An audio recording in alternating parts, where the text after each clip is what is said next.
Si kami na ni Carlo. Patong-patong na kaso ang kaharapin ng 28 anyos na lalaki na tinaguriang top 4 most wanted person sa Region 1 matapos ang isinagawang manhunt operation ng mga operatiba ng City of Batac Police Station dito lamang Miyerkules sa Barangay Biloca, City of Batac, Ilocos Norte. Kinilala ni Police Lieutenant Colonel Jason R. Batuyong, officer in charge ng naturang istasyon, ang suspect sa pangalang Ian, may asawa at residente ng Barangay Payao sa nasabing lungsod. Ayon kay Police Lieutenant Colonel Batuyong, naaresto ang suspect bandang alas 12:30 ng tanghali dahil sa kaso nitong 7 counts of rape by sexual intercourse, 7 counts of rape by sexual assault at 22 counts of acts of lasciviousness. Ang nasabing suspect ay kasalukuyang nasa kustodiya ng pulisya na walang inirekomendang piyansa.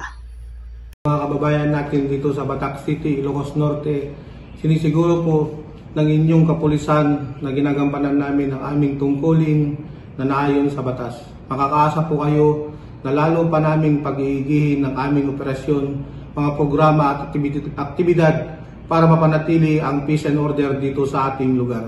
Kung mayroon kayong mga gustong isangguni ay bukas po sa lahat ng oras ang City of Batac Police Station para sa kung ano mang tulong o serbisyo na aming may bibigay. Umarin nyo rin po kaming mapunta sa aming hotline numbers na 0998-59-85022 at 0916-24-06552. Nanindigan ng himpilan ng City of Batac Police Station na kanilang patuloy na paiigtingin ang kanilang mga operasyon at kampanya laban sa kriminalidad upang panatilihing tahimik at payapa ang kanilang nasasakupan. Dahil sa bagong Pilipinas, ang gusto ng pulis, ligtas ka. Mula dito sa Ilocos Region, ako ang inyong PNN correspondent, Police Corporal Joanna Marie N. De Los Santos, alagad ng batas, tagataguyod ng Balitang Pulis.